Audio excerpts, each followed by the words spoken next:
Astrology simplified bye Chaure में आपका स्वागत है। आज हम बात कर रहे हैं कुंडली में मल्टीपल ब्रेकअप की संभावना देखने के लिए कुछ विशिष्ट ग्रहों की स्थिति, भावों की स्थिति और उनके बीच संबंध देखना आवश्यक होता है। विशेष रूप से जो पंचम भाव है वो प्रेम का भाव है और रोमांस का भाव है, और सप्तम भाव जो है वो विवाह का भाव है। और उनके जो स्वामी बनते हैं, पंचम भाव का स्वामी पंचमेश और सप्तम भाव का स्वामी सप्तमेश की स्थिति पर भी ध्यान देना चाहिए। यदि ये ग्रह कमजोर और पीड़ित है या उन पर अशुभ ग्रहों की दृष्टि है पड़ रही है तो ब्रेकअप की संभावना बढ़ जाती है। तो हमने जो बात की अभी कि पंचम भाव और सप्तम भाव जो है इनका बहुत ही महत्वपूर्ण स्थान होता है। ये भाव प्रेम, विवाह और साझेदारी से संबंधित है। इन भावों में अगर अशुभ ग्रह या पीड़ित ग्रह स्थित है या उन पर अशुभ ग्रहों की दृष्टि पड़ रही है तो ब्रेकअप की संभावना बढ़ जाती है। इसके बाद में बात करेंगे कि जो पंचमेश और सप्तमेश हैं ये ग्रह पंचम और सप्तम भाव के स्वामी हैं, और इनके कमजोर या पीड़ित होने पर प्रेम संबंधों में बाधाएं आ सकती है, जिससे कि ब्रेकअप हो सकता है। तो अशुभ ग्रहों की दृष्टि की बात करें तो यदि पंचमेश और सप्तमेश पर राहु, शनि और मंगल जैसे अशुभ ग्रहों की दृष्टि पड़ रही है तो ब्रेकअप की संभावनाएं बढ़ जाती है। चंद्रमा की स्थिति के बारे में बात करें तो चंद्रमा जो है मन और भावनाओं से संबंधित है।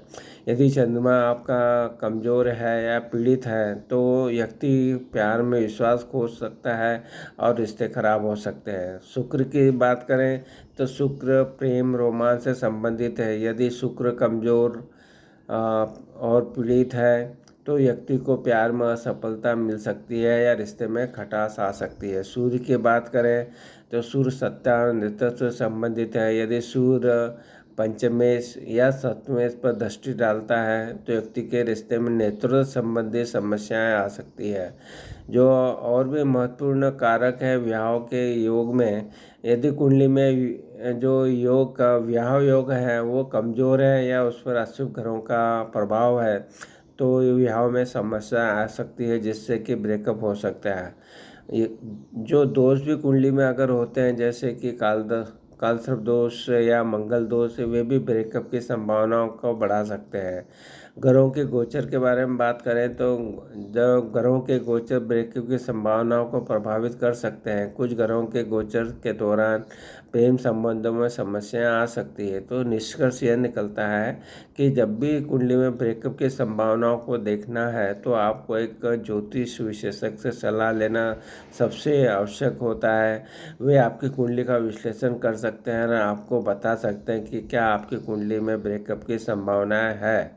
तो आज हमने जो बात की कि जो भी पंचम भाव है, सप्तम भाव है, उसके बारे में बात की, फिर पंचम भाव के स्वामी सप्तम भाव के स्वामी के बाद में बारे में बात की, इन पे पाप ग्रहों के बारे में बात की कि इन पे प्रभावित कर रहे हैं आपके राहु, केतु, शनि, मंगल, अगर ये प्रभावित करते हैं तो ब्रेकअप की संभावनाएं हो जाती है। कुछ ग्रह हैं जो प्रभावित होते हैं वो भी ब्रेकअप कराते हैं। चंद्रमा जो मन का कारक है वो प्रभावित होना, शुक्र जो कि आपका प्यार और रोमांस का कारक है उसका प्रभाव होना, सूर्य नेतृत्व की क्षमता रखता है उसके कारण वो करता है तो प्रभावित होता है तो भी ये ब्रेकअप की संभावना बढ़ जाती है।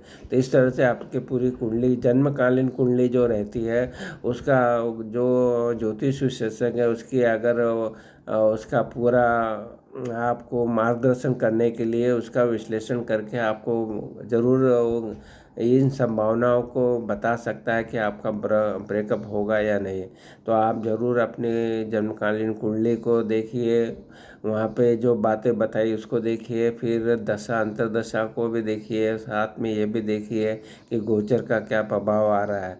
इन सब संभावनाओं के द्वारा ही आप ज़रूर जान सकते हैं कि आपकी कुंडली में ब्रेकअप की कितनी संभावना है।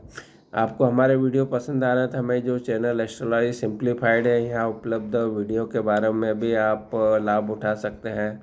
और ये जब बातें आपको पसंद आ रही हैं तो ज़रूर इसको शेयर कीजिए, जिससे कि उनको भी इसका लाभ प्राप्त हो सके। और ये जो संभावना अगर है तो आप वो अपनी कुंडली में देख के आपको विशेष रूप से अपने आप को देखना होगा कि आपको रिलेशनशिप में जाना है या नहीं जाना है।